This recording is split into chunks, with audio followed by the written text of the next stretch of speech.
जय श्रीराम.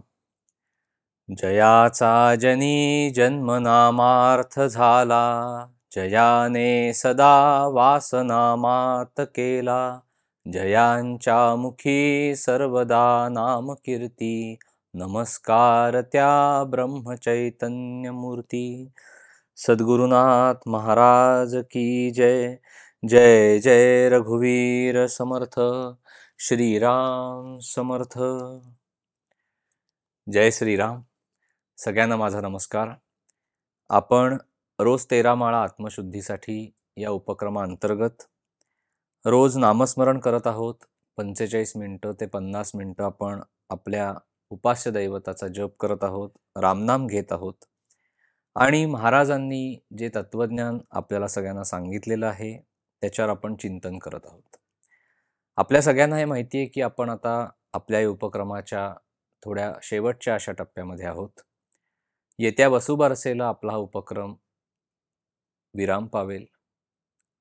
आपण जे आत्तापर्यंत महाराजांचं तत्वज्ञान जे आपल्याला महाराजांच्या कृपेने त्यांनीच उलगडून दिलेलं आहे आणि एक एक विषय आपण घेऊन या टप्प्यापर्यंत आपण पोहोचलेलो आहोत.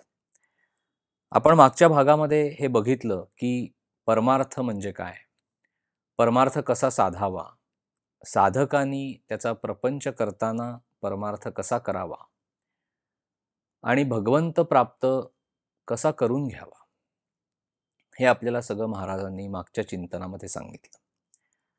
महाराज म्हणतात की जसं जमिनीवर पडलेलं रुपयाचं नाणं आपण उचललं की नाण्याच्या दोन्ही बाजू एकदमच हातामध्ये येतात, तसं प्रपंच आणि परमार्थ या दोन्ही गोष्टी एकदमच करायच्या आहेत. आज आपल्या चिंतनाचा हाच विषय आहे की प्रपंच आणि परमार्थ यांचा परस्पर संबंध कसा आहे, प्रपंच करता करता परमार्थ कसा साधायचा आहे, प्रपंच टाकून परमार्थ कसा साधणार नाही आणि प्रपंचाच्या झटापटीतच परमार्थ कसा करायचा आणि भगवंताची प्राप्ती कशी करून घ्यायची, हाच आपल्या चिंतनाचा आजचा विषय आहे.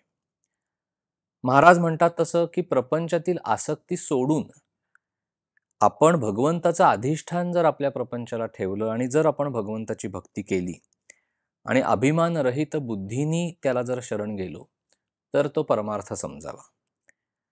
महाराजांनी त्यांच्या आयुष्यातला प्रत्येक क्षण हा या गोष्टीसाठी वेचला आणि अत्यंत तळमळीने त्यांनी हे सांगितलं की सर्वसामान्य प्रापंचिक माणसाला परमार्थ कसा साधता येईल याची फार त्यांना तळमळ होती, फार ध्यास होता आणि त्यांनी त्यांच्या आयुष्याचा प्रत्येक क्षण त्याच्यासाठी वेचला.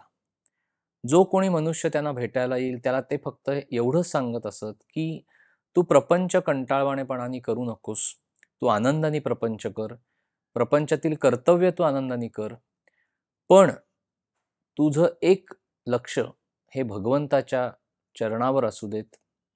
प्रपंच करत असताना त्यातील आसक्ती तू फक्त काढ आणि ती भगवंताच्या चरणाशी चिकटव. देहानी प्रपंच कर, जो काही प्रारब्ध भोग तुझ्या वाट्याला येईल तो सगळा देहाच्या माथी आहे आणि तुझं मन मात्र तू भगवंताच्या चरणाशी चिकटवून ठेव. म्हणजे कधी प्रारब्धाच्या प्रवाहामध्ये तो देह जाईल, तो कधी सरळ जाईल, कधी तो गचका खाऊन बुडायच्या बेतात येईल, पण तुमचा परमार्थ उत्तम होईल हे महाराजांनी सांगितलंय जर तुम्ही भगवंताच्या स्मरणामध्ये राहिलात तर. म्हणजे देह प्रारब्धावर टाकावा आणि आपलं मन भगवंताच्या चरणी चिकटवून ठेवावं हे महाराजांनी सांगितलं. महाराज सांगतात की असा जर प्रपंच तुम्ही करत नेलात तर तुमच्या कल्पनेच्या पलीकडे तुमचा प्रपंच सुखाचा होईल. महाराज म्हणतात की जसं बायको मुलांवर तुम्ही स्वाभाविकपणे प्रेम करता तसं तुम्ही प्रेम भगवंतावर करा. मग भगवंतावर जर आपल्याला प्रेम करायचं असेल तर आपला जो कर्तेपणा आहे, आपला जो अभिमान आहे, अहंभाव आहे, देहबुद्धी आहे, ती सगळी सोडून आपल्याला मोकळं होता आलं पाहिजे. महाराज सांगतात की अशा वृत्तीने अभिमान रहित होऊन तुम्ही जर रामाला शरण गेलात आणि रामापाशी गेलात तर तो कल्याण करायला उभाच आहे. पण केवळ आपल्या अभिमानामुळे आपण आपला कर्तेपणा न टाकता त्याच्यापाशी जात नाही, एक पाऊल टाकत नाही, तर तो त्याची 10 पावलं पण आपल्यापाशी तो घेऊन येऊ शकत नाही. महाराज सांगतात की तुम्ही नामाची कास सोडू नका, ते नामच तुम्हाला भगवंतापर्यंत नेऊन पोचवेल. आणि हे सगळं करण्यासाठी प्रपंच सोडण्याची आवश्यकता नाहीये. परमार्थ ही प्रपंच करता करताच करायची गोष्ट आहे. आपण जेवढी भगवंताची भक्ती करू तितकी आपली चित्तशुद्धी होत जाईल, तितकी आपली अंतःकरणाची शुद्धी होत जाईल. जेवढी आपली चित्तशुद्धी होईल, जेवढा आपलं अंतःकरण शुद्ध होईल, तेवढा भगवंत आपल्यापाशी जास्तीत जास्त जवळ येत जाईल. या चित्तशुद्धीच्या मार्गामध्ये सर्वात मोठी धोंड कुठली असेल तर ती आपल्या अभिमानाची आहे. त्यामुळे अभिमानरहित होऊन त्या अनुषंगाने आपण चित्तशुद्धी करत गेलो तर अंतरंग स्वच्छ होत जातं आणि अंतःकरण ज्याचं शुद्ध बनलं, ज्याच्या अंतःकरणातील मलिनता संपली, ज्याच्या अंतःकरणातली अशुद्धता संपली, त्या अंतःकरणामध्ये भगवंताला आणि भगवंत स्वरूप असलेल्या सद्गुरूंना प्रवेश करता येतो. आणि हे सगळं साधण्यासाठी आपल्याला प्रपंच टाकण्याची आवश्यकता नाही असं महाराज सांगतात. आणि त्यासाठी कुठेही गिरीकंदरात जाण्याची आवश्यकता नाही असं महाराजांचं म्हणणं आहे. म्हणून महाराजांनी अत्यंत साध्या सोप्या पद्धतीने आपल्याला सांगितलंय की तुम्ही प्रपंच करताय ना, तुम्हाला तो टाकू म्हटलं तरी तुम्हाला टाकता येणार नाही. तो तुम्हाला करावाच लागेल. त्याच्यासाठी लग्न होण्याची आवश्यकता नाही. कारण प्रपंचाची साधी व्याख्या महाराजांनी अशी केली की जो दुसऱ्यावर अवलंबून आहे सुखासाठी, तो प्रपंची आहे. त्या अनुषंगाने प्रत्येक जीव हा प्रपंची आहे. मग एकीकडे त्याचा प्रपंच चालू आहे, त्याला तो टाकता येणार नाहीये. मग आहे त्या परिस्थितीमध्ये समाधान टिकवणं, प्रपंचातील आसक्ती काढून ती भगवंताच्या चरणावर चिकटवणं, म्हणजे भगवंताला शरण जाणं. इथली आसक्ती काढायची आणि भगवंताच्या चरणी ती व्हायची. कर्तेपणाचा त्याग करणं, अभिमान सोडून प्रपंचातील कर्तव्य अत्यंत उत्तम पद्धतीने पार पडणं, पण त्याचं कर्तेपण स्वतःकडे न घेणं. बारकाईने महाराजांनी गोष्टी सांगितल्या आहेत. निष्कपट सगळ्यांवर प्रेम करणं, निस्वार्थ बुद्धीने प्रेम करणं. आणि हे सगळं करीत असताना आपल्या प्रपंचाला, आपल्या एकंदरीत वागण्या बोलण्याला भगवंताचं अधिष्ठान ठेवणं आणि त्यासाठी भगवंताचं नाम घेणं आणि भगवंताच्या नामाच्या योगाने भगवंताच्या अनुसंधानामध्ये राहणं, हा खरा परमार्थ आहे असं महाराजांचं सांगणं आहे. आज आपण ह्या चिंतनामध्ये हेच पाहणार आहोत की प्रपंच आणि परमार्थ यांचा परस्पर संबंध कसा आहे आणि प्रपंच करता करता आपल्याला परमार्थ कसा साधायचा आहे. महाराजांनी अतिशय सुंदर असा प्रपंच आणि परमार्थांचा परस्पर संबंध आपल्याला सांगितलेला आहे. आपण एक एक करत तो बघूया. महाराज काय सांगतात की परमार्थाची वाट अत्यंत सरळ आहे, तर प्रपंचाची वाट ही खडकाळ मार्गाने जाणारी आहे, डोंगराळ आहे, काटेकुट्यांनी भरलेली आहे. डोळ्यासमोर आणा, आपला प्रपंच कसा आहे, तो काट्याकुट्यांनी भरलेला आहे. ती वाट अशी सरळ नाहीये, ती डोंगराळ आहे, खडकाळ आहे, तिथे बोच आहे आपल्या पायाला. म्हणजे तो सहज असा नाहीये प्रपंच. जसा एखादा रुपया आपण उचलला की रुपयाच्या दोन्ही बाजू आपल्या हातामध्ये येतात, तसं आपण जन्माला आलो की प्रपंच आणि परमार्थ या दोन्ही गोष्टी आपल्याला येऊन मिळतात. परमार्थामध्ये बारकाईने आपण अभ्यास करू ह्या गोष्टीचा. परमार्थामध्ये अहंकार येऊन मिसळला की त्या परमार्थाचा प्रपंच बनतो आणि प्रपंचातला अहंकार आपण काढून घेतला की त्या प्रपंचाचा परमार्थ बनतो. विषयांच्या संगतीमध्ये परमात्म्यापासून वेगळं राहणं, अलग होऊन राहणं, विलग होऊन राहणं आणि विषयांच्या संगतीत पूर्णपणे डुंबणं, याला प्रपंच असं म्हणतात. आणि विषयामध्ये राहून सुद्धा जो भगवंताच्या संगतीमध्ये राहतो, जो भगवंताच्या नामामध्ये डुंबतो, त्याला परमार्थ असं म्हणतात. जग काय म्हणेल म्हणून वागणं म्हणजे प्रपंच आहे आणि भगवंत काय म्हणेल, त्याला काय वाटेल हे मनामध्ये ठेवून वागणं म्हणजे परमार्थ आहे. प्रपंचामध्ये ज्याला विश्वास म्हणतात त्याला परमार्थामध्ये श्रद्धा म्हणतात. जो राम करता या भावनेने वागतो तो परमार्थी आहे किंवा त्याला परमार्थ म्हणतात, आणि जो मी करता या भावनेने वागतो तो प्रपंच आहे, त्याला प्रपंच म्हणतात. व्यवहारामध्ये तुम्हाला सौख्य तुम्ही कर्तव्य केलं की मिळतं. परमार्थामध्ये सौख्य तुम्हाला भगवंताच्या चरणाशी दृढ निष्ठा आणि श्रद्धा ठेवली की मिळतं. प्रपंचामध्ये तुमच्या काय कमी जास्त आहे ह्याला परमार्थामध्ये महत्व नाहीये. परमार्थामध्ये महत्व कशाला आहे की प्रपंच करता करता, प्रपंचातील कर्तव्य पूर्ण करताना तुमचं लक्ष किती भगवंताकडे लागलं, तुमचं लक्ष किती सद्गुरूंवर लागलं, ह्याला परमार्थामध्ये अत्यंत महत्व आहे. अजून महाराज सांगतात परस्पर संबंध, की एखादा आपला शत्रू भेटून त्याच्याशी भांडणामध्ये आपली गाडी चुकली काय, किंवा एखादा मित्र आपल्याला भेटून आपण त्याच्याशी गप्पा मारण्यात वेळ घालवला आणि आपली गाडी चुकली काय, हे दोन्ही जसं सारखं आहे त्याप्रमाणे प्रपंच करत असताना त्याच्यामध्ये आघात झाले, काही प्रारब्ध योगाने दुःख परंपरा भोगावी लागली आणि म्हणून आपण भगवंताला विसरलो, किंवा प्रपंच अत्यंत अनुकूल होता किंवा आहे म्हणून आपल्याला भगवंताचं विस्मरण आहे, ह्या दोन्ही गोष्टी सारख्या आहेत.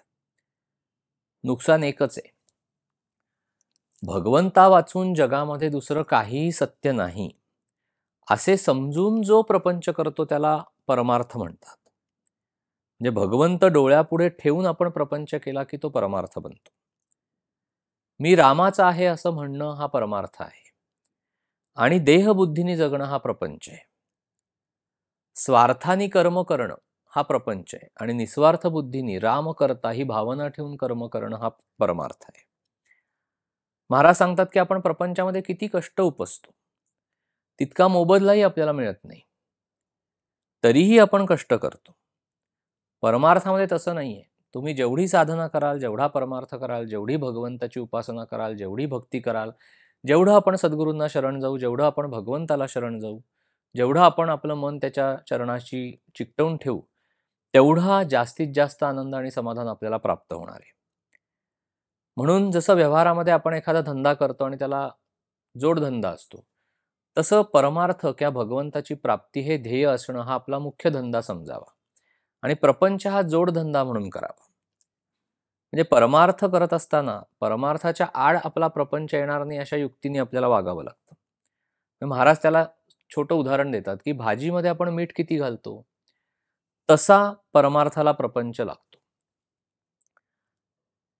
पहिल्यांदा कुठल्याही व्यक्तीला प्रपंच हा बरा वाटतो, त्याला त्यातनं विशेष सुख मिळत असतं, तो त्याच्यामध्ये रममाण होतो आणि आपोआप त्याची सगळी आसक्ती त्या प्रपंचामध्ये कालवली जाते.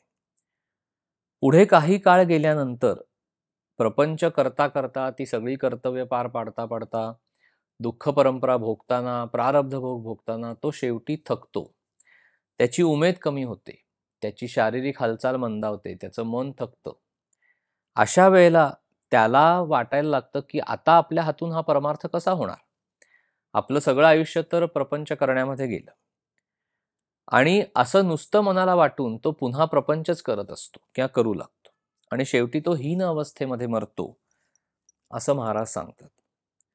आणि म्हणून आपण म्हातारपणाची वाट न पाहता, तुम्ही आता ज्या कुठल्या वयामध्ये आहात, जेव्हा कधी तुम्हाला भगवंताविषयी किंवा सद्गुरूंविषयी तो भाव मनामध्ये उत्पन्न होईल आणि परमार्थ मार्गावर आता आपल्याला चालायला पाहिजे, आणि आता काहीतरी आपल्याला परमार्थ साधन करायला पाहिजे, उपासना आपल्या हातनं घडायला पाहिजे, ही प्रेरणा सुद्धा भगवंतच देत असतो, ही प्रेरणा सुद्धा सद्गुरूच देत असतात. ज्या वेळेला ही प्रेरणा मनाला होईल, त्यावेळेला प्रपंच करत असताना आपलं सगळं चित्त भगवंताकडे आणि सद्गुरूंकडे गुंतवायला सुरुवात करायची.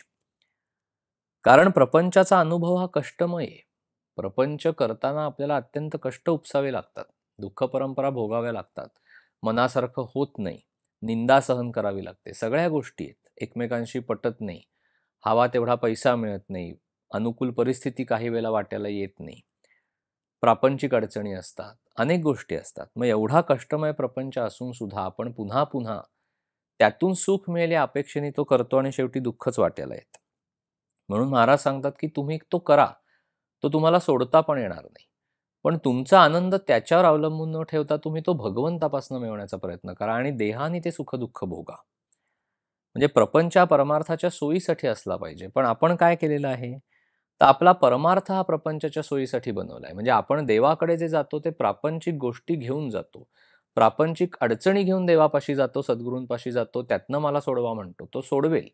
पण महाराज म्हणतात तसं क्षुल्लक मागितलं तर तो द्यायला उभाच आहे, तर तो क्षुल्लकच तुमच्या पदरात घालेल. मग तुम्ही त्याच्याकडे काय मागायचं, तर तुम्ही त्याच्याकडे मनाची अशी स्थिती किंवा अवस्था मागायची की वाटेल ते हो, कुठलाही प्रारब्ध भोग मला भोगायला लागू दे, माझं चित्त तुझ्या चरणाशी स्थिर असू दे, आणि सद्गुरूंचं आणि भगवंताचं स्मरण आपल्याला सदोदित राहू दे. तुझं नाम माझ्या मुखात सदैव राहू दे, माझ्या शेवटच्या क्षणापर्यंत हेच आपण भगवंताला मागायचं. म्हणून महाराज सांगतात की प्रपंच सोडून तुमचा परमार्थ होणार नाही. परमार्थ समजून जो त्याचं आचरण करेल त्याला तो लवकर साधेल. महाराज एक छोटं उदाहरण देतात की प्रपंचाचा कंटाळा आला. एखादा मनुष्य बायको मुलांना वैतागला. त्याने प्रपंचाचा त्याग केला, त्याने मठ बांधला, तो बुवा झाला. आता त्या बुवाच्या दर्शनासाठी लोक यायला लागले. मग त्या लोकांना खायला घालायचं म्हणून तो बुवा भिक्षा मागायला लागला. आता इथे तो बुवा हे विसरला की सगळ्या लोकांना जेवायला खायला घालणारा कोण आहे, तर तो राम आहे. मग असा बुवा होण्यापेक्षा प्रपंचात राहिलेलं काय वाईट आहे. म्हणून महाराज काय सांगतात की तुम्ही परमार्थ समजून त्याचं आचरण करा. प्रपंच सोडण्याची आवश्यकता नाहीये. आपण प्रपंचातील आसक्ती सोडली की परमार्थ आपल्याला साधेल. महाराज छोटंसं उदाहरण देतात की जमीन सोडून कोणालाही राहता येणार नाही, त्याप्रमाणे प्रपंच कुणालाच टाकता येत नाही. मग जर आपण राम करता ह्या भावनेने राहिलो तर आपलं रोजचं आयुष्य हे परमार्थ बनतं. पण मी करता ह्या भावनेने आपण राहिलो तर मात्र आपण त्याची सुखदुःख भोगावी लागतात आपल्याला. म्हणून महाराज सांगतात की प्रपंच जर आपल्याला टाळता येणार नाहीये आणि तो करावाच लागणार आहे, तर मग त्या झटापटीतच परमार्थ करायचा. महाराजांनी कसं सांगितलंय की पेन्शन घेतल्यानंतर परमार्थ करू हे म्हणणं बरोबर नाही. तर आत्ता तुमचा प्रपंच चाललाय, त्या प्रपंचाच्या गडबडीतच तुम्ही तो परमार्थ साधा. आता प्रपंचाच्या झटापटीतच परमार्थ साधा हे जे महाराजांनी आपल्याला सांगितलंय, तर आपण आपल्या प्रपंचाचं अगदी डोळ्यासमोर साधं सरळ रूप आणलं तर आपल्याला काय जाणवतं, तर आपण सकाळी उठल्यापासून ते झोपेस्तवर निजेस्तोवर आपण सगळ्या काही प्रापंचिक गोष्टी आपल्या सुरू असतात. कुटुंबातल्या प्रत्येक व्यक्तीला प्रापंचिक कर्तव्य त्याची ठरलेली असतात, त्याची कामं ठरलेली असतात आणि ती सगळी कर्तव्य वेळेनुसार पार पडण्यामध्ये प्रत्येक जण धडपडत असतो, झटापट करत असतो. म्हणजे कुटुंबामध्ये जी लहान मुलं असतात किंवा मुलं असतात ती त्यांचं अध्ययन आहे, कला, क्रीडा ह्याच्यामध्ये रमलेली असतात किंवा ते ती पूर्ण करत असतात. जो तरुण वर्ग आहे तो त्याचा उद्योगधंदा आहे, उच्च शिक्षण आहे, लग्न झाल्यानंतर त्याचा जोडीदार आहे, मुलं आहेत आणि त्याच्या घरामध्ये जी असलेली ज्येष्ठ मंडळी आहेत त्यांच्याविषयीची जी कर्तव्य आहेत, त्यांचं दुखणं खुपणं आहे, आजारपण आहेत, हे सगळं बघण्यामध्ये तरुण वर्ग हा थोडासा गुंतलेला दिसतो किंवा त्या झटापटीमध्ये असतो. जी मध्यमवयीन माणसं घरामध्ये असतात ती त्यांच्या मुलांविषयी किंवा नातवंडांविषयी असलेली कर्तव्य आणि त्यांच्यापेक्षा जास्त वयाने असलेली जी मंडळी घरामध्ये राहत असतात त्यांच्याविषयी त्यांची काही कर्तव्य असतात, ती पूर्ण करण्यामध्ये थोडीशी गुंतलेली असतात. आणि जी अगदी वृद्ध अशी आपण म्हणू अशी जी मंडळी असतात ती तर शरीराने थकलेली असतात आणि थोडीशी दुखण्या खुपण्याने ते थोडेसे अस्वस्थच असतात. तर असं साधारणपणे कुठल्याही कुटुंबामध्ये आपल्याला चित्र दिसतं. मग हा जो सगळा प्रपंच प्रत्येकाचा चाललेला आहे, प्रत्येक जण त्याच्या वेळेचं गणित साधण्याची कला आत्मसात करण्याचा प्रयत्न करतोय. प्रत्येक जण परिस्थितीशी झगडतोय. प्रत्येकाला काही ना काहीतरी हवं आहे, ते प्राप्त करून घेण्यासाठी त्याची धडपड चालू आहे, प्रयत्न चालू आहेत. आणि एकाच वेळेला सगळ्या गोष्टी चाललेल्या असल्यामुळे कुठलीही गोष्ट टाळून किंवा चुकवून त्याला दुसरी गोष्ट करता येत नाही. सगळ्या गोष्टी त्याला प्रपंचामध्ये एकाच वेळेला कराव्या लागतात.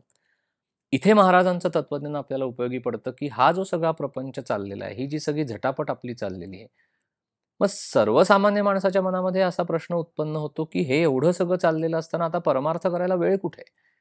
तो परमार्थ आता मी कसा करणार? म्हणजे साधं 15 मिनिटं बसून देवाचं नाव घ्यायचं म्हटलं तरी मला ती 15 मिनिटं काढता येत नाहीत, ही आज आपली परिस्थिती आहे. म्हणजेच आपण एकाच वेळेला हे कसं साधणार? अशी एक स्वाभाविक मनामध्ये शंका उत्पन्न होते. पण महाराजांनी जे सांगितले त्याच्यावर आपण विश्वास ठेवून जर गेलो, तर प्रपंचाच्या झटापटीतच परमार्थ करा असं जे महाराजांनी सांगितलंय. मग कसं हे साधायचं? तर ह्याच्यामध्ये सगळ्या कुटुंबातल्या घटकांची जबाबदारी आहे. म्हणजे जिथे कुटुंबामध्ये लहान मुलं आहेत, तर तुम्ही लहानपणापासूनच त्यांच्यावर थोडेसे देवाधर्माचे संस्कार करायला हवेत. त्यांना परमार्थाची गोडी लागावी म्हणून त्यांना आपण साधू संतांच्या गोष्टी सांगितल्या पाहिजेत, देवाची चरित्र वाचून दाखवली पाहिजेत. मुद्दामून आपण लहान मुलांना घेऊन देवळात गेलं पाहिजे, मठामध्ये गेलं पाहिजे, ओळख करून दिली पाहिजे. जे काही कुळधर्म, कुळाचार तुमच्या घरी चालत असतील त्याची ओळख करून दिली पाहिजे. लहानपणापासूनच ह्या सगळ्या गोष्टी त्यांना सांगितल्या पाहिजेत.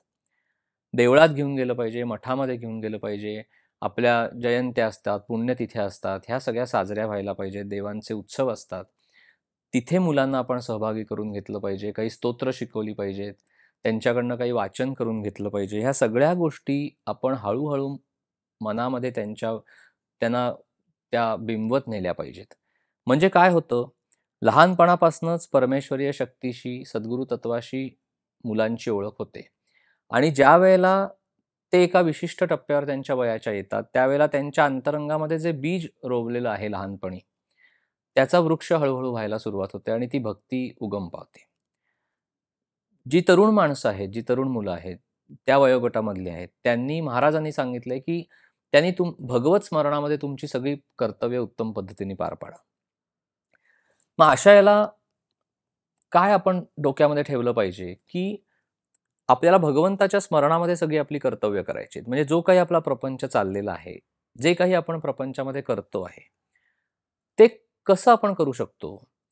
तर आपल्यामध्ये जी चैतन्य शक्ती, जी भगवंताची शक्ती वास करून आहे, त्या चैतन्य शक्तीच्या आधाराने आपण आपल्या देहाची हालचाल करू शकतो आणि जे बुद्धीचं वरदान परमेश्वराने आपल्याला दिलंय, ती बुद्धी चालवूनच आपण सगळ्या गोष्टी करत असतो. म्हणजे जे कर्तृत्व आपण चालवतोय, ते कर्तृत्वाचं खरं तर कर्तेपण आपल्याकडे नाहीये, ते कर्तेपण भगवंताकडे. हे जर आपल्या एकदा लक्षामध्ये आलं, की आपण भगवंताच्या स्मरणामध्ये आपलं प्रत्येक कर्तव्य करू. मग काय होईल? आपली अभिमानी वृत्ती वाढणार नाही. अभिमान उत्पन्न झाला नाही, तर भगवंताची उपासना करत असताना भगवंताचं अधिष्ठान असेल आपल्या प्रत्येक कर्माला. आणि म्हणून म्हातारपणी परमार्थ करू असं म्हणू नये, असं महाराजांचं सांगणं आहे. मध्यमवयीन किंवा वृद्ध व्यक्तींनी त्यांच्या सगळ्या काही प्रापंचिक जबाबदाऱ्या थोड्याशा पूर्ण झालेल्या असतात, पण काही जबाबदाऱ्या त्यांच्या अजूनही चाललेल्या असतात. तर त्यांचा राहिलेला सगळा काळ त्यांनी भगवंताच्या स्मरणामध्ये, भगवंताच्या चिंतनामध्ये घालवावा. प्रपंचामध्ये आसक्ती सोडून आता राहायची वेळ त्यांच्यावर आलेली आहे, असं महाराजांचं म्हणणं आहे. म्हणजे ती आसक्ती सोडून त्यांनी राहावं. मनाची आनंदी अवस्था सदैव ठेवावी आणि हे एका नामस्मरणाने साधेल. म्हणजे प्रपंचामध्ये अडकलेली जी काही वृत्ती आहे किंवा आसक्ती आहे, ती ह्या सगळ्या लोकांनी हळूहळू बाजूला काढून आपलं सगळं लक्ष भगवंताच्या चिंतनामध्ये घालवलं आणि जिथे जरुरीपुरतं फक्त मार्गदर्शन केलं किंवा जे काही कर्तव्य ते करून आपण आपला राहिलेला सगळा काळ जर भगवंताच्या स्मरणात आणि चिंतनामध्ये घालवला, तर त्यांना त्यांची मनाची अत्यंत आनंदी आणि समाधानी अवस्था ठेवता येईल असं महाराजांचं सांगणं आहे. मग अशा याला काय करायचं? तर महाराज सांगतात तसं प्रपंचाच्या झटापटीतच परमार्थ साधायचा. म्हणजे प्रपंचातली सगळी कर्तव्य करत असताना एकीकडे भगवंताच्या चिंतनामध्ये राहायचं. आपला रोज बैठक घालून जप व्हायला पाहिजे, नामस्मरण व्हायला पाहिजे आणि मग नंतर दिवसभर आपण आपली कर्तव्य करत असताना ती नामाची आवर्तनं जी आपल्या अंतरंगामध्ये चालू असतात, तर त्याप्रमाणे आपण त्याला न्याय दिला पाहिजे. जेव्हा कधी ते आवर्तन सुरू होईल, तेव्हा आपला जप आपोआप चालू होईल. हळू तो जप शांत होईल, पुन्हा चालू होईल. हे दिवसभर चालू असतं. आपल्याला मधून भगवंत स्वतःच त्याचं स्मरण आपल्याला देत असतो. आणि परमेश्वरीय शक्तीविषयी आपल्या मनामध्ये पूज्य भाव ठेवायला पाहिजे. सद्गुरू तत्वाविषयी आपल्या मनामध्ये शुद्ध भाव पाहिजे. अशा पद्धतीने जर मन शुद्ध झालं, तर मग तिथे शुद्ध अशा अंतःकरणामध्ये, अंतरंगामध्ये परमेश्वरीय शक्तीला आणि सद्गुरूंच्या शक्तीला यायला तिथे वाव मिळतो. आणि मग ते येऊन तिथे स्थिरावतात. आणि असं केल्यामुळे एकीकडे प्रपंच करत असताना आपल्या नकळतही परमार्थ साधला जातो. हे श्री महाराजांचं सांगणं आहे.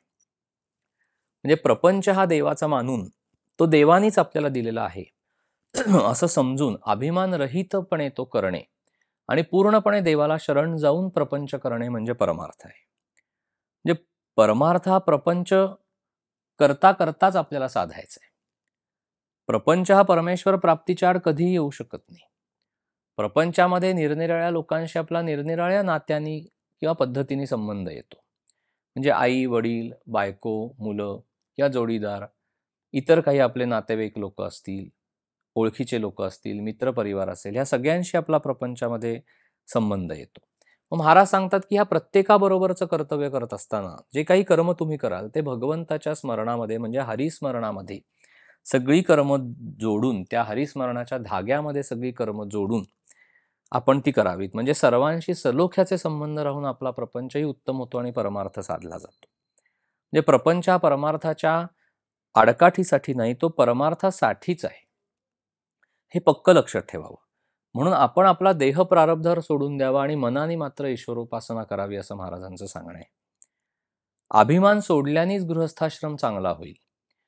आज आपण बघितलं तर प्रत्येकाची एक नैसर्गिक अशी प्रवृत्ती असते की घरामध्ये वावरत असताना मी जसं सांगीन तसंच घरातल्या सगळ्या लोकांनी वागलं पाहिजे. मी जसा विचार करीन त्या माझ्या विचाराला सगळ्यांनी होकार दिला पाहिजे. जसं मला वाटतंय तसंच घरामध्ये व्हायला पाहिजे, अशी बऱ्याच लोकांची अशी एक भावना असते. पण महाराज सांगतात की असं कधी तुम्ही म्हणू नका. कारण अभिमान हा परमार्थालाही घातक आहे आणि तो प्रपंचाचंही नुकसान करतो. आता देह माझा नाही हे आपल्याला पटतं. म्हणजे आपण मी देह आहे हे समजूनच राहत असतो. पण ज्यावेळेला आपण परमार्थ मार्गावर असतो, त्यावेळेला कुठेतरी आपल्याला ही जाणीव होते की मी आत्मस्वरूपाने वेगळा आहे आणि देह देह म्हणून वेगळा आहे. पण काय झालंय, ते आत्मस्वरूप, त्या आत्मस्वरूपाला देहाची एवढी सवय झालेली आहे की त्याचं त्या देहावर प्रेम बसतं. आणि एकदा का आपलं त्या देहावर प्रेम बसलं की तो देह म्हणजेच मी आहे असं आपण मानायला लागतो आणि मग तिथे अभिमान उत्पन्न होतो. अभिमान उत्पन्न झाला की त्याच्या मागोमाग सगळे विकार येतात. त्याच्या मागोमाग राग आला, क्रोध आला, अहंभाव आला. म्हणजे देहाच्या साह्याने हे सगळे विकार आपण भोगत असतो आणि ते तिथे येतात. मग आपल्या देहाचा आणि मनाचा अत्यंत निकट असा संबंध आहे. मग अशा वेळेला आपण आपल्या मनाची भूमिका कशी ठेवावी? तर महाराज सांगतात की तुम्ही देहबुद्धी क्षीण करण्यासाठी तुम्ही भगवंताच्या नामाचं स्मरण ठेवा. हा देह कधीतरी जाणार आहे, हा नश्वर आहे. आत्मस्वरूप हे परमात्मा स्वरूपामध्ये मिसळणार आहे. शेवटी ते मिसळलं जाणार आहे. सद्गुरू आपला अंतःकाळ साधून देणार आहेत. त्यामुळे मनाची भूमिका कशी तयार झाली ह्याच्यावर फार महत्व आहे परमार्थामध्ये. म्हणजे नुसता जाडजूड देह कामाचा नाही असं महाराजांचं सांगणं आहे. तुम्हाला मनाची भूमिका तशी तरल करत न्यावी लागते. ती भगवंतापर्यंत पोचवावी लागते आपल्याला. आपलंच मन अशा तऱ्हेने आपल्याला ती भूमिका करावी लागते की सद्गुरूंना आपल्याकडनं काय हवंय, भगवंत आपल्याला कसा साधायचा आहे, त्याच्याकडनं मिळणारा आनंद किंवा समाधान आपल्याला कसं प्राप्त करून घ्यायचं. म्हणजे महाराज सांगतात की मी ब्रह्म आहे या अनुभवामध्ये सुद्धा मी पण आहे. आपल्याला त्याच्याही पलीकडे जायचंय आणि ते नाम आपल्याला त्याच्या पलीकडे घेऊन जाणार आहे. म्हणून भगवंताच्या नामाचं सतत स्मरण करावं, म्हणजे प्रपंच सोपा जातो. इथे आपण प्रपंच आणि परमार्थ यांचा परस्पर संबंध कसा आहे हे आपण या चिंतनामध्ये पाहतोय. म्हणून प्रपंच हा परमात्म्याचा आहे, तो त्यानेच दिलेला आहे असं समजून आपण प्रपंचामध्ये राहिलो की तो परमार्थ बनतो. म्हणजे प्रत्येक गोष्ट आपल्या प्रपंचामध्ये जी काही घडते, मनाशी इतकी खुणगाड बांधून ठेवायची की प्रत्येक गोष्ट ही परमात्म्याच्या इच्छेनेच घडतीये. माझ्या प्रपंचामध्ये घडणारी प्रत्येक गोष्ट परमात्म्याच्या इच्छेने घडते, अशी भावना ठेवून जर राहिलो तर आपल्याला प्रपंच करणं सोपं जातं आणि आपल्या मनाची अस्थिरता आणि अस्वस्थता कमी होते. म्हणजे अगदी झोपेतनं जरी आपल्याला कोणी उठवलं हात धरून, तरी भगवंताच्या इच्छेने माझ्या बाबतीत हे घडलंय आणि मला जाग आलेली आहे आणि मला कोणीतरी झोपेतनं उठवलंय, असं आपल्या मनामध्ये विचार आला पाहिजे. इतकी आपल्या मनामध्ये ती भावना तीव्र पाहिजे की जे काही माझ्या बाबतीत घडतंय ते भगवंताच्या इच्छेने घडतंय. म्हणून महाराज सांगतात की तुम्ही भगवंताचं नाम घट्ट धरा. त्याच्यामध्ये अतिउत्कटता ठेवून भगवंताचं नाम घ्या. एकता नता करा. स्वतःला पूर्णपणे विसरून जा. म्हणजे मी नाम घेतो हे सुद्धा आपण विसरलं पाहिजे, तर आपल्याला परमार्थ साधेल.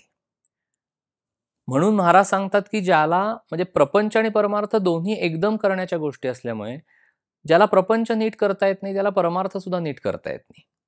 म्हणजे नेटका प्रपंच करावा असं जे महाराजांचं सांगणं आहे की प्रापंचिक माणसाला पुष्कळदा तो प्रपंच कसा करावा आणि नक्की भक्ती कशी करावी, भगवंताची उपासना कशी करावी, दोन्ही एकदम कसं साधावं हे लक्षात येत नाही.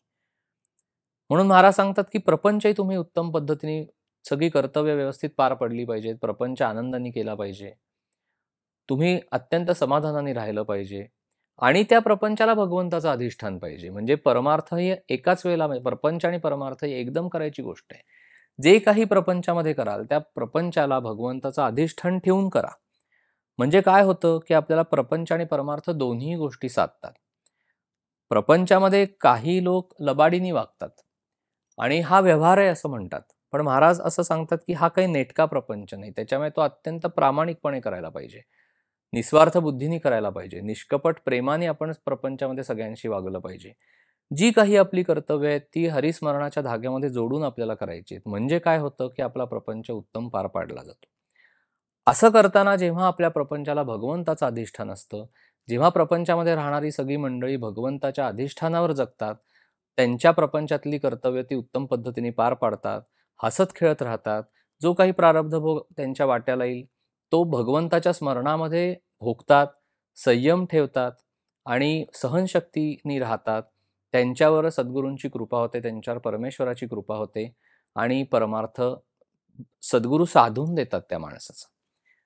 त्यामुळे ज्याला प्रपंच नीट करता आला नाही, त्याला परमार्थ सुद्धा नीट करता येत नाही आणि ज्याला उत्तम प्रपंच करता आला, त्याचा परमार्थ सुद्धा उत्तम होतो. आता आपण दुसरी बाजू बघूया, की काही व्यक्ती प्रपंच उत्तम पद्धतीने पार पाडत असतात. ती कर्तव्याला चुकत नाहीत, कर्तव्यही उत्तम करत असतात. पण ती परमार्थाकडे त्यांचा ओढा जास्त असतो किंवा पारमार्थिक गोष्टींमध्ये त्यांना जास्त महत्त्व वाटतं किंवा त्यांचं मन रमतं. अशा वेळेला कुटुंबातील व्यक्ती त्यांना नावं ठेवतात आणि त्यांची अशी भावना असते, की परमार्थाला वाहून घेतलं म्हणजे आता प्रपंच बिघडला किंवा आता प्रपंच नीट होत नाहीये. म्हणून घरातलीच लोकं त्यांना नावं ठेवतात. तर अशा वेळेला महाराजांनी असं सांगितलेलं आहे, की तुम्ही ही गोष्ट पूर्णपणे मनातनं काढून टाका, की आपला प्रपंच बिघडतोय. महाराज सांगतात, की जो रामाचं नाम घेऊन प्रपंच करतोय, त्याचा प्रपंच हा सगळ्यांपेक्षा चांगला होतो. त्याच्या स्वतःच्या कल्पनेपेक्षा तो चांगला होतो. म्हणजे महाराज काय उदाहरण देतात, की एखादा माणूस काल ब्रह्मचारी होता. आज त्याचं लग्न झालं, तो गृहस्थाश्रमी बनला. म्हणून त्याची रोजची कर्म किंवा रोजची जी काही कामं आहेत ती बदलतात का? जो ते काल करत होता, तोच ते आजही करतोय किंवा उद्याही तेच करणार आहे. त्यामुळे प्रपंच कोणी उत्पन्न केला? तर भगवंतानी उत्पन्न केला. प्रपंचातले व्यवहार जर भगवंताला विसरून आपण केले, तर प्रपंच उत्तम पद्धतीने पार पाडला जाईल का? तर नाही. म्हणजे ज्याने प्रपंच उत्पन्न केला, त्यालाच विसरून जर आपण प्रपंच करत असू, तर आपला प्रपंच चांगला होणार नाही. म्हणून जे परमेश्वराने उत्पन्न केलेलं आहे, जो प्रपंचच मुळात परमेश्वराने उत्पन्न केलेला आहे, त्याला विसरून जेव्हा तुम्ही प्रपंच करता, तेव्हा तो उत्तम होत नाही. म्हणजे ज्याने तो उत्पन्न केला, तो स्वतःचा आपण मी माझा प्रपंच आहे असं म्हणतो, इथे आपलं चुकतं. त्यामुळे देव हा भावनेने आपला असा करायचा. परमार्थ करताना प्रपंच बिघडतो, असं कोणी कितीही म्हटलं आणि आपल्याला नावं ठेवली तरी त्याकडे लक्ष न देता आपण प्रपंचातली कर्तव्य उत्तम पद्धतीने पार पाडायची आणि परमार्थ हा महाराजांच्या आणि सद्गुरूंच्या कृपेने चांगला होतो आणि प्रपंचही चांगला होतो. त्याच्या कल्पनेपेक्षा तो चांगला होतो. कारण त्याच्या प्रपंचामध्ये पाठीराखा कोण असतो? तर भगवंत असतो आणि भगवंत स्वरूप असलेले सद्गुरू असतात. त्यामुळे त्याचा प्रपंच आणि परमार्थ उत्तम होतो. दोन्हीही गोष्टी उत्तम साधल्या जातात. आता पुढे महाराज काय सांगतात, की जसजसा प्रापंचिक माणूस पारमार्थिक बनतो, तशी त्याच्यामध्ये जी काही प्रगती व्हायची आहे, ती हळू-हळू व्हायला पाहिजे. एकदम जर बदल झाला, तर तो अनैसर्गिक आहे किंवा तो बरोबर नाही, असं महाराजांचं सांगणं आहे. म्हणजे कालपर्यंत एखाद्या माणसाला खूप राग येत होता आणि आज अचानक त्याला राग येणं बंद झालं, असं होत नाही आणि ते बरंही नाही. प्रपंच करत असताना पारमार्थिक प्रगतीसुद्धा हळू-हळू, हळू व्हायला पाहिजे. म्हणजे जे काही परिवर्तन व्हायचंय ते आपल्याला हळू आपल्यामध्ये ते परिवर्तन घडलं पाहिजे म्हणजे ते पूर्णपणे शेवटपर्यंत टिकतं. आणि ते विवेकाने घडवून आणलं पाहिजे आणि विवेक आणि वैराग्य कसं साधलं जाणार आहे? तर भगवंताचं नाम घेऊनच ते साधलं जाणार आहे. म्हणून प्रपंच आणि परमार्थ हा वेगळा नाहीये. प्रपंच अनासक्तीने करणं आणि आनंदाने करणं हाच परमार्थ आहे. म्हणून महाराज काय सांगतात, की मुलाबाळांचे करावे जतन. रामाने दिले हे जाणून, त्यांच्या लोभात न गुंतवावे चित्त, हाच परमार्थ सत्य. म्हणजे धन, सूत, दारा ह्या ज्या गोष्टी आहेत ह्या परमार्थाच्या आड येत नाहीत, तर त्यांच्यावरचं ममत्व आड येतं. म्हणजे जी बायको, मुलं आपल्याला भगवंतानेच दिलेली आहेत, तो प्रपंच तसा परमार्थाच्या आड येत नाही. काय आड येतं? तर आपलं जे ममत्व आहे, आपण जी आसक्ती प्रपंचामध्ये कालवली आहे, ती आपल्याला आड येते परमार्थाच्या. त्यामुळे वस्तू असणं काही वाईट नाहीये. त्या वस्तूवर जेव्हा आपली आसक्ती बसते, त्या वस्तूमध्ये आपण जेव्हा आपलं मन गुंतवतो, ते आपल्या परमार्थाच्या आड येतं. त्याच्यामुळे वस्तूमधली आसक्ती सोडणं म्हणजे वैराग्य आहे. वस्तूमधली आसक्ती सोडणं म्हणजे परमार्थ आहे. प्रपंचावरची जी आसक्ती आहे ती काढून जर आपण भगवंताच्या पाशी ठेवली तर तो परमार्थ होतो. ती आसक्ती काढणं म्हणजे परमार्थ आहे. त्यामुळे महाराज काय सांगतात, की तुम्ही प्रपंच टाकू नका. प्रपंचातली आसक्ती जेव्हा तुम्ही टाकाल आणि भगवंतापाशी न्याल, तेव्हा तो तुमचा परमार्थ बनेल. म्हणजे मनुष्य प्राणी हा देह आणि मन ह्या दोन्ही गोष्टींनी मिळून बनलेला आहे. मग अशा वेळेला काय करायचं? दोन्ही गोष्टी त्याला साध्य करणं हे त्याच्या आयुष्याचं ध्येय असतं. त्याला लौकिकातही यश मिळावं असं वाटतं आणि पारलौकिक गोष्टी साधाव्या असं वाटत असतं. म्हणजे प्रपंचही त्याला करावा असा वाटतो आणि त्याला परमार्थही करावा, परमार्थामध्येही आपली प्रगती व्हावी असं वाटत असतं. आणि हे स्वाभाविक आहे. दोन्ही गोष्टी असणं हाच आपल्या जन्माचा भाग आहे. कारण आपण जन्माला आलो की प्रपंच आणि परमार्थ दोन्ही गोष्टी एकदम आपल्या वाट्याला येतात. म्हणून महाराज सांगतात की तुम्ही आनंदाने प्रपंच करा, कंटाळवाणेपणाने तो करू नका. सगळी कर्तव्य प्रपंचातली छान पार पाडा. आणि हे करताना मात्र मनाची अशी भावना ठेवा की हे सगळं कोणाच्या कृपेने चाललंय? त्या भगवंताचं आपल्या प्रपंचाला अधिष्ठान पाहिजे. म्हणजे तो परमार्थ होईल.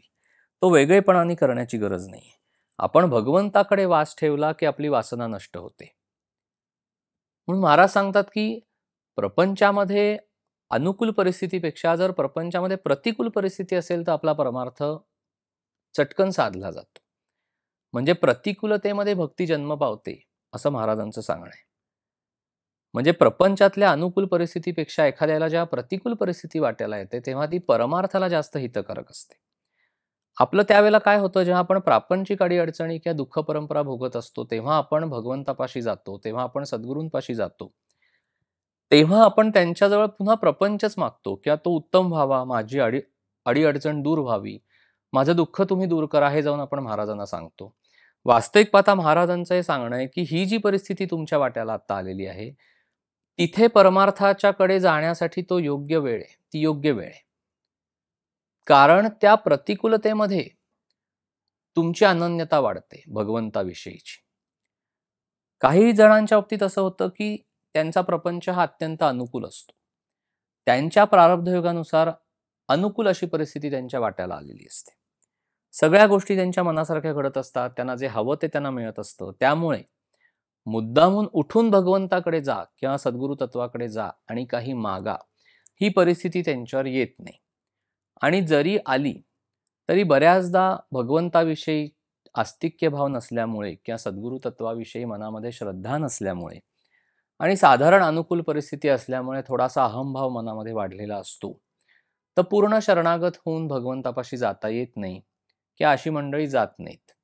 आणि त्यांना खरी भक्ती काय आहे, त्या भक्तीचा उगम त्यांच्या अंतरंगामध्ये होत नाही. मग अशा दृष्टीने ती अनुकूल परिस्थिती परमार्थासाठी घातकच म्हणावी लागते. कारण तुम्ही त्या मार्गावरच येत नाही. तुम्ही सद्गुरु तत्वाच्यावर श्रद्धा ठेवू शकत नाही. तुम्ही भगवंतापाशी येत नाही. त्यामुळे अशा व्यक्ती, माझा त्या शक्तीवर विश्वास आहे, ह्याच भावनेमध्ये भगवंत किंवा परमेश्वरीय तत्व, सद्गुरु तत्व या सगळ्याची इतिश्री इथेच होते. पुढे उपासनेमध्ये त्याचं परिवर्तन होत नाही. कारण अनुकूलतेमुळे सगळ्या गोष्टी प्राप्त झालेल्या असल्यामुळे थोडासा अहंभाव वाढलेला असतो, शरणागतीचा भाव नसतो. आणि अशा परिस्थितीमध्ये उत्कट अशी भक्ती होत नाही, असं अनुभवायला येतं. आणि परमार्थ साधायला मर्यादा उत्पन्न होतात. म्हणून महाराज काय सांगतात की अनुकूल परिस्थितीपेक्षा काही वेळेला प्रतिकूल परिस्थितीच तुम्हाला परमार्थासाठी जास्त सोयीची पडते किंवा ती जास्त उपकारक असते. कारण जेव्हा तुम्ही प्रतिकूल परिस्थितीला तोंड देत असता त्यावेळेला अहंभाव तुमचा वाढत नाही. तुम्ही पहिल्यांदा भगवंताकडे जरी त्या अडचणीतून बाहेर पडण्यासाठी म्हणून गेलात किंवा महाराजांकडे किंवा सद्गुरूंकडे त्या अडचणीच्या परिस्थितीतून बाहेर पडण्यासाठी म्हणून जरी गेलात, तरी तुम्ही चटकन शरणागत होऊन अनन्यतेने भक्ती मार्गाकडे वळता आणि पुढे उपासनाही करायला लागता. महाराजांच्या कृपेने, भगवंताच्या कृपेने त्या अडचणीच्या परिस्थितीतून, त्या दुःखातून तुम्ही बाहेरही पडता. आणि जरी तुम्ही बाहेर पडलात तरी ते भक्तीचं बीज तुमच्या मनामध्ये रोवलं गेल्यामुळे त्या प्रतिकूल परिस्थितीमध्ये, जरी नंतर अनुकूल परिस्थिती वाट्याला आली तरी सुद्धा तुमच्या मनामध्ये जी काही भगवंताविषयीची आस्तिक्य बुद्धी उत्पन्न झालेली आहे, सद्गुरूंच्या विषयीची जी श्रद्धा किंवा निष्ठा मनामध्ये उत्पन्न झालेली आहे, ती तशीच राहते आणि पुढे पुढे ती वाढायला लागते आणि म्हणून प्रतिकूलतेमध्ये भक्ती जन्म पावते आणि प्रतिकूल परिस्थिती ही परमार्थाला जास्त हितकारक असते. म्हणून हे आपण का चिंतन करतो ह्या सगळ्याचं? तर प्रतिकूल परिस्थिती वाट्याला आली तरी घाबरून जाऊ नका, मनाने अस्वस्थ होऊ नका, अस्थिर होऊ नका, हे महाराजांना आपल्याला सांगायचंय. कारण तीच अशी वेळ आहे की जेव्हा तुमच्यातली अनन्यता वाढणार आहे, तुमच्यामधली भक्ती वाढणार आहे. त्यामुळे माझ्या बाबतीत आता हे असं घडतंय की आम्ही फार अडचणीत आहे, दुःख परंपरा भोगतोय आणि ते घेऊन महाराजांच्याकडे जायचं, सद्गुरूंकडे जायचं, परमेश्वराची उपासना करायची, ती बऱ्याचदा सकाम भक्ती असते. पण ती पहिली पायरी आहे. म्हणजे इथे साधकांनी हे लक्षात ठेवलं पाहिजे की जरी आपली परमार्थाची सुरुवात सकाम भक्तीपासून झाली, तरी सुद्धा हळूहळू हळूहळू महाराज तुम्हाला अशा टप्प्यांवर पुढे नेत जातील की त्यातलं सगळं काही मर्म तुम्हाला उलगडून दाखवतील आणि तुम्हाला नक्की कशी ती भक्ती करायची आहे आणि भगवंत कसा साध्य करायचा आहे. जरी दुःख वाट्याला आलं, जरी प्रारब्धभोग वाट्याला आला, तरी तो भगवंताच्या स्मरणामध्ये कसा भोगायचा आहे हे महाराजच आपल्याला शिकवतात. आणि मग त्यातलं हळूहळू सगळं मर्म आपल्याला कळत गेल्यामुळे तो खरा भक्तिमार्ग आचरायला सुरुवात करतो. म्हणून प्रतिकूलता जरी आली तरी मनाने घाबरून न जाता भगवंताची जास्तीत जास्त उपासना करायची, कारण त्याच्यामध्येच भक्ती वाढत असते आणि ती परमार्थाला जास्त हितकारक असते. म्हणून तिथे सद्गुरु तत्व जागृत झालेलं असतं, तिथे परमेश्वरीय तत्व जागृत होतं. आपण पुढे बघूया महाराज आपल्याला प्रपंच आणि परमार्थ यांच्यातला कसा संबंध जोडून देत आहेत किंवा तो कसा आहे ते उलगडून दाखवत आहेत. प्रपंच कसा आहे? प्रपंचामध्ये प्रसिद्धीची फार हाव असते, पण परमार्थामध्ये मात्र गुप्तता ठेवावी लागते. म्हणजे प्रपंचामध्ये प्रसिद्धीची जरुरी वाटते, पण परमार्थामध्ये मात्र गुप्तता ठेवावी लागते. महाराजांनी काय उदाहरण दिले पहा, की एखाद्या बाईनी दागिने हवेत म्हणून नवऱ्याजवळ हट्ट धरला, पण नवऱ्याने तिला अशी अट घातली की मी तुला जे हवं ते सगळे दागिने देईन, पण जेव्हा तुला ते अंगावर घालायचे असतील तेव्हा तू घरामध्ये बसून दारं खिडक्या बंद करून ते सगळे दागिने घालून बस. तर कुठली बाई अशा पद्धतीने घरामध्ये बसायला तयार होईल? तर कुठलीही नाही. कारण नवऱ्याने जे दागिने तिला करून घातलेले आहेत ते लोकांना दाखवायची हौस तिला आहे, म्हणून तिला ते दागिने हवे असतात. ही प्रपंचातली रीत आहे. म्हणजे प्रपंचामध्ये प्रसिद्धी कशी हवी असते, तर अशा पद्धतीने हवी असते, असं महाराजांनी आपल्याला उदाहरण दिलेलं आहे. परमार्थामध्ये मात्र ह्याच्या गुप्ततेची, म्हणजे ह्याच्या बरोबर उलट म्हणजे गुप्ततेची आवश्यकता आहे. म्हणजे आता परमार्थ करायचा आहे तर आता दारं खिडक्या बंद करून शांतपणे बसायचंय. म्हणजे सगळा कोलाहल संपवायचा आहे, प्रापंचिक कोलाहल संपवायचा आहे, सगळ्यांपासून अलिप्त व्हायचंय, सगळं बंद करायचंय बाहेरचं आणि मनामध्ये डोकवायचंय. हा परमार्थ आहे. इथे गुप्तता बाळगायची आहे, फार सांभाळायचंय. आपण जे साधन करतोय, जी उपासना करतोय ती आपण कोणापाशी दर्शवायची नाहीये. त्यामुळे काय होतं, लोकांची दृष्ट लागते आपल्या उपासनेला आणि महाराज तर पुढे जाऊन सांगतात की प्रत्येक वेळेला लोकांचीच लागते असं नाही, तर स्वतःची पण दृष्ट लागते. कारण तुम्ही स्वतःच इतक्या वेळेला त्याचं हे करत असता की माझ्या हातनं हे घडतंय, माझ्या हातनं ही उपासना घडतीये, ही पारायणं होत आहेत, माझ्याकडनं महाराज हे करून घेत आहेत, माझ्याकडनं परमेश्वर हे करून घेतोय, असं सतत सतत स्वतःशीच बोलत राहिल्यामुळे सुद्धा आपली स्वतःचीच दृष्ट आपल्याला लागते. म्हणून परमार्थामध्ये जे साधन होईल, जी उपासना होईल, ती स्वतःच्याही जाणीवेमध्ये राहिली नाही पाहिजे. इतक्या भावनेने आपण राहिलं पाहिजे की जे काही घडतंय ते त्याच्याच कृपेने आणि इच्छेने घडत असल्यामुळे आपल्या हातनं काय घडतंय ह्याची जाणीव सुद्धा आपल्याला राहिली नाही पाहिजे. हा खरा परमार्थ आहे. म्हणजे जसं एखाद्या झाडाची जोपासना करताना त्याला गुरांनी खाऊ नये म्हणून त्याच्याभोवती जसं कुंपण घालतात, तसं आपला परमार्थ हा कुंपणात ठेवावा. त्याला कोणाची दृष्ट लागणार नाही इतका तो गुप्त राहिला पाहिजे आणि स्वतःची दृष्ट लागणार नाही इतका तो गुप्त राहिला पाहिजे. म्हणजे अजून सूक्ष्म अभ्यास आहे. म्हणजे एखादी गोष्ट तुम्ही लोकांना सांगणार नाही, पण स्वतः जर त्याचं 10 वेळा मनन आणि चिंतन करत बसलात, की माझ्याकडनं हे घडतंय, माझ्या हातनं ते घडतंय, तरीही ते परमार्थाला घातक आहे. कारण त्यातनं पुन्हा अहंभाव वाढण्याचा, सूक्ष्म अहंभाव वाढण्याचा संभव असतो. म्हणजे प्रपंचामध्ये प्रसिद्धीची जरुरी वाटते, पण प्रपंचामध्ये आपल्याला प्रसिद्धी किंवा हाव ह्या सगळ्या गोष्टी जरी असल्या तरी परमार्थामध्ये आपल्याला फार गुप्ततेने सगळं सांभाळायचंय. कारण परमार्थामध्ये दृष्ट फार लवकर लागते. मग अशा वेळेला कसं करायचं, हे कसं सांभाळायचं? तर महाराज सांगतात की साधन किंवा परमार्थ हा फार गुप्ततेने करा. म्हणजे एकांतामध्ये करा. लोकांच्या भाऊगर्दीमध्ये साधन किंवा उपासना चालत नाही.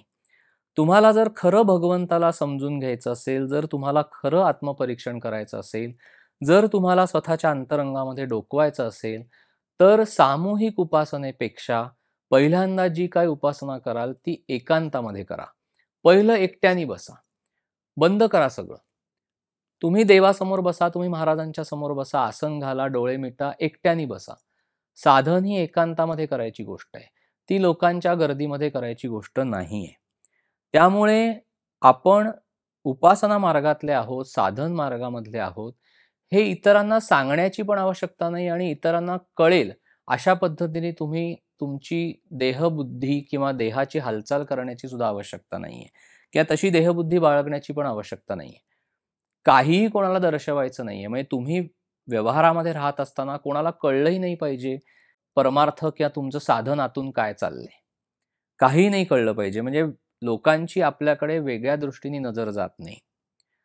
बोलताना सुद्धा ज्या व्यक्तींना किंवा ज्या लोकांना परमार्थाची आवड नाहीये, ज्यांना साधू संतांविषयी मनामध्ये श्रद्धा नाहीये, निष्ठा नाहीये, भगवंताविषयीची आस्तिक्य बुद्धी ज्या लोकांच्या मनामध्ये नाहीये, त्यांच्यासमोर आपण आपला परमार्थ बोलायचा नाही.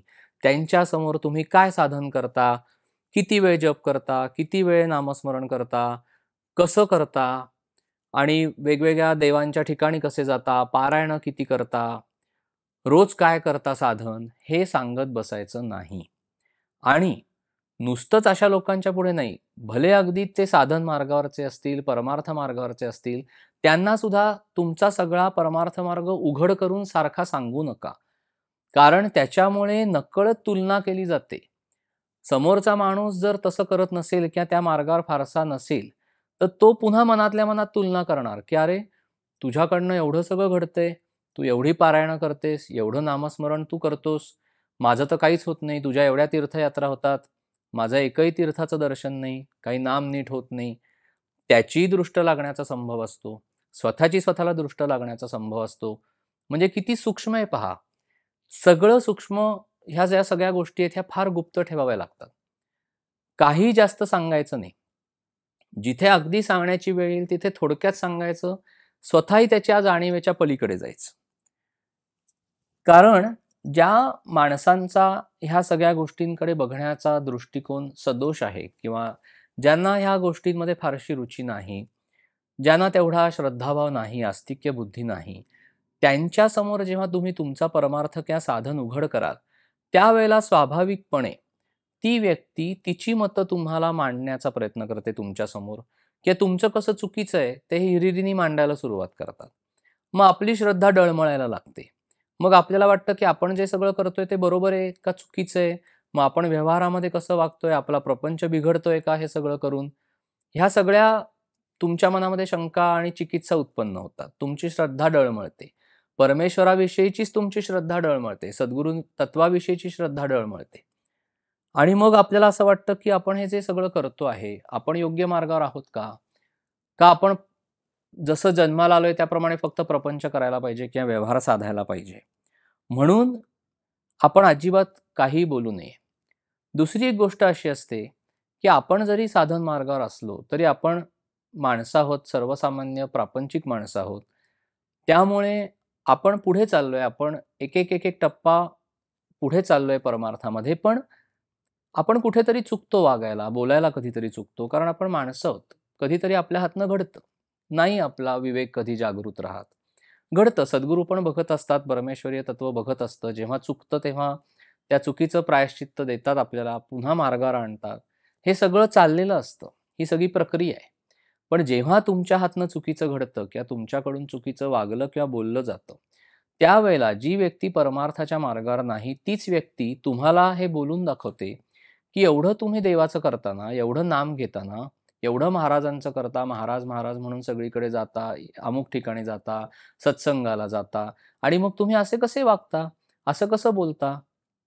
तुम्हाला तुमचे महाराज असं वागायला आणि बोलायला शिकवतात. तुम्हाला तुमचा परमेश्वर असं वागायला आणि बोलायला शिकवतो. असं म्हणून ही लोकं आपल्यालाच नावं ठेवतात. मग आपलं मन अजून खट्टू होतं. मग आपल्याला असं वाटतं, की अरे बापरे! आपलं भयंकरच काहीतरी चुकतंय किंवा आपण प्रपंचही नीट करू शकत नाही, आपलं वागाय बोलायला चुकतंय, आपल्याला परमार्थही नीट जमत नाहीये. अशा पद्धतीने आपल्या मनाची फार दोलायमान आणि द्विधा मनस्थिती होते आणि फार वाईट अशी अवस्था होते. फार वाईट परिस्थितीला आपण अशाला तोंड देतो. अशा वेळेला सद्गुरूंवर पूर्ण भरोसा ठेवायचा, की कितीही वागायला बोलायला जरी आपलं चुकलं, तरी सुद्धा सद्गुरूंची क्षमा मागून, परमेश्वराची क्षमा मागून जोरात अजून जबरीने नामस्मरण करायला सुरुवात करायची. कारण आपल्याला हे माहिती आहे, महाराजांनी हे सांगितलंय, की जेव्हा नामाची धग आपल्या विषय वासना आणि विकारांना लागते, तेव्हा सगळे विकार हळू मनाच्या अंतरंगातनं उफाळून वर यायला सुरुवात होते. त्यामुळे जर तुम्ही प्रामाणिकपणे साधन करत असाल, प्रामाणिकपणे जर तुम्ही उपासना मार्गावर चालत असाल, तर सगळ्या विषय वासना आणि विकारांना धग लागून ते सगळे बाहेर येणार. ते त्यांची परिसीमा गाठणार. जेवढा राग पूर्वी येत नसेल, तेवढा खूप राग येणार, क्रोध येणार, सर्व तऱ्हेच्या गोष्टी घडणार आणि मग हळू ते सगळं शांत होणार आणि एकदा ते सगळं नष्ट होणार, क्षीण होत जाणार आणि नष्ट होणार. ही सगळी प्रक्रिया आहे. ह्या प्रक्रियेला साधकाला फार बारकाईने अभ्यास करून तोंड द्यावं लागतं. मनाची भूमिका अत्यंत घट्ट ठेवावी लागते. कोणी कितीही नावं ठेवली तरीही परमार्थ गुप्त ठेवावा लागतो आणि किती कोणी नावं ठेवली तरी आपलं साधन सोडायचं नाही, परमार्थ गुप्त ठेवायचा आणि करायचा. आणि महाराज पुढे जाऊन हे सांगतात, की उपासनेच्या किंवा साधनेच्या बाबतीत फार उपाधी वाढवू नका. नाहीतर उपासना बाजूला राहते आणि त्या उपाधीमध्ये तुम्ही जास्त गुंतून पडता आणि इकडे-तिकडे फिरत राहाल आणि मूळ गाभा हाताशी लागणार नाही. त्यामुळे आपण काय करायचं, तर फक्त एका जागी स्वस्थ बसायचं, एकांतामध्ये राहायचं, लोकांपासून थोडं विलग ठेवायचं स्वतःला. जेव्हा तुम्ही साधन करत असाल तेव्हा. एकांतवास ठेवा. मानसपूजेमध्ये तुम्ही स्थिर व्हा. डोळे शांत मिटून घ्या, आसन घाला. सद्गुरूंचं स्मरण करा, भगवंताचं स्मरण करा. जप करायला सुरुवात करा. मानसपूजेमध्ये तुम्ही सूक्ष्मामध्ये निघून जा. तुम्ही स्वतःच्या देहाला विसरा. तुम्ही आत्मपरीक्षण करा. अंतरंगामध्ये डोकवून पहा. ही तुमची स्वतःची करायची क्रिया आहे, प्रक्रिया आहे. इतर लोकांचा त्याच्याशी संबंध नाही. इतर लोकांना हे सांगण्याची आवश्यकता नाही. जे काही पारमार्थिक अनुभव येतात, जे काही दृष्टांत होतात, जी स्वप्न पडतात, ती सुद्धा कोणाला जाऊन सांगण्याची आवश्यकता नाहीये. त्याचे अर्थ लगेच समजून घेतले पाहिजेत म्हणून कुठल्यातरी माणसाला फोन करा, कुठल्यातरी मार्गदर्शकाला सांगा, त्याला जाऊन विचारा. त्यात सुद्धा एक कुठलातरी भाव असतो, की बघा मला असं स्वप्न पडलं, बघा मला माझ्यावर महाराजांनी अशी कृपा केली आहे, बघा महाराजांनी मला असं दर्शन दिलं. काय असेल त्याचा अर्थ? आता स्वतःलाही सगळं माहिती असतं, पण सगळं समोरच्याच्या तोंडून हवं असतं. ह्या सगळ्या गोष्टी करण्याची काहीही आवश्यकता नाहीये. जे काही तुम्हाला मिळतं आहे, ते भगवंताच्या आणि सद्गुरूंच्या कृपेने आणि इच्छेने मिळते. ते घ्या, त्याचा आनंद घ्या. फार तर तुम्ही लिहून ठेवा, पण सगळीकडे त्याची वाच्यता करत बसण्याची आवश्यकता नाहीये.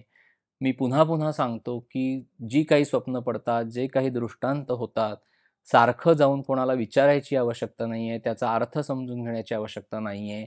सद्गुरू परमेश्वरीय तत्व आयुष्याच्या योग्य टप्प्यावर तुम्हाला सर्व काही दृष्टांताचे उलगडे करून दाखवेल. जे स्वप्नामध्ये दाखवलेलं आहे, त्याचे सगळे उलगडे नक्की होतील. तुम्हाला थोडासा धीर ठेवावा लागतो, धीर धरावा लागतो. म्हणजेच परमार्थ आपल्याला गुप्त राखता येतो. आणि जी काही उपासना आहे ती गुप्ततेने करता येते आणि हे महाराजांनी आपल्याला अत्यंत कळकळीने सांगितलंय, की परमार्थ हा गुप्ततेने करा. परमार्थामध्ये फार तुम्ही सगळीकडे सांगत बसू नका. परमार्थामध्ये आपल्याला फक्त काय हवंय, तर परमेश्वराविषयीचा आस्तिक्य भाव हवाय. भगवंताची गरज आहे. कर्तव्य म्हणून तुम्ही प्रपंच करायचा आहे, प्रामाणिकपणे करायचा आहे. पण कशासाठी करायचं आहे? तर आपल्याला परमेश्वराची प्राप्ती करून घ्यायची आहे, या भावनेने आपण जगलं पाहिजे.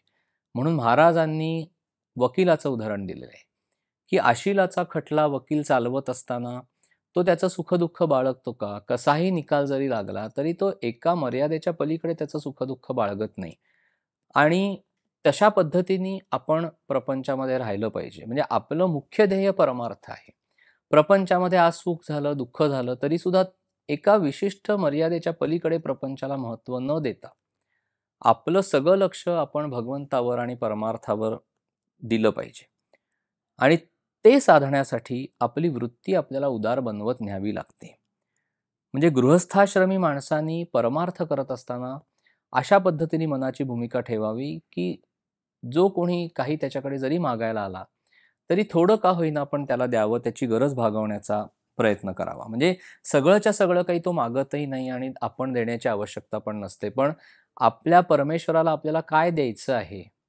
तर आपल्याला स्व द्यायचं आहे. म्हणजे स्व दिल्यानंतर सर्व काही नाही दिलं तरी चालतं. पण जो अहंभाव आहे तोच त्याच्या चरणाशी जर आपण वाहिला, तर सगळं काही मिळालं. म्हणून वैराग्य किंवा ही जी पारमार्थिक वृत्ती आहे, ही प्रपंच करता त्या प्रपंचाच्या झटापटीतच करताना त्यातली फक्त आसक्ती काढायची, त्याच्यावरचं ममत्व काढायचं आणि ते जर भगवंतापाशी नेलं तर ते वैराग्य आहे. आणि त्याच्यासाठी प्रपंचामध्ये जो स्वार्थ धरून आपण बसलेलो आहे, ज्या प्रपंचाला आपण सर्वस्व मानून राहतो, तो प्रपंच तिथलं ते जे स्वार्थ आहे तो फक्त काढायचा आणि तो परमार्थाच्या माध्यमातनं भगवंतापाशी न्यायचा. आणि म्हणून भगवंत हा साध्य आहे. प्रपंच किंवा शरीर ही साधन आहेत. पण आपण प्रापंचिक माणसं काय करतो? तर भगवंताला साधन बनवतो आणि प्रपंच हा साध्य आहे असं मानतो. इथे आपलं चुकतं. म्हणून महाराज काय सांगतात, की प्रपंचाच्या झटापटीत परमार्थ करा. प्रपंच करत असताना तुम्ही भरपूर नामस्मरण करा. नामाच्या योगाने भगवंताच्या अनुसंधानामध्ये राहा. भगवंताच्या अनुसंधानामध्ये राहिलात तर तुमच्या अंतरंगामध्ये बदल होत जाईल. तुमचं अंतरंग अधिकाधिक शुद्ध होत जाईल. तुमचं अंतरंग, अंतःकरण शुद्ध होत गेलं, की तुमचं आचरण शुद्ध होत जाईल. आचरण शुद्ध होत गेलं, की तुमची प्रपंचातील आसक्ती कमी होत जाईल आणि तुमचा प्रपंच हा कर्तव्यापुरता उरेल. तुमचा प्रपंच हा कर्तव्यापुरता उरला, की तुम्हाला देहबुद्धीचं विस्मरण व्हायला लागेल आणि भगवंताचं स्मरण वाढेल. तुम्ही देहाला विसरायला लागाल. तुम्ही देहाला विसरलात आणि भगवंताचं स्मरण तुम्हाला व्हायला लागलं, जास्तीत जास्त व्हायला लागलं, की भगवंताविषयीचं प्रेम तुमच्या मनामध्ये उत्पन्न होईल आणि भगवंताच्या नामाविषयीचं प्रेम उत्पन्न होईल. भगवंताच्या नामाविषयीचं भगवंताचं प्रेम उत्पन्न झालं, की त्या भगवंताच्या नामामध्ये, त्या प्रेमामध्ये तुम्ही अनुसंधानामध्ये राहाल. ते अनुसंधान तुम्ही बाळगलं तर तुमची भगवंताविषयीची श्रद्धा, निष्ठा वाढेल आणि तो भगवंत ज्यांनी तुम्हाला ज्या भगवंताची ओळख करून दिली, त्या सद्गुरूंविषयीची श्रद्धा आणि निष्ठा वाढेल आणि त्याच्यामध्ये आपल्या आयुष्याचं इतिकर्तव्य आहे, हे महाराजांचं सांगणं आहे आणि अशा पद्धतीने आपल्याला परमार्थ आणि प्रपंच एकदमच साधायचा आहे, असं महाराज सांगतात. जय श्रीराम.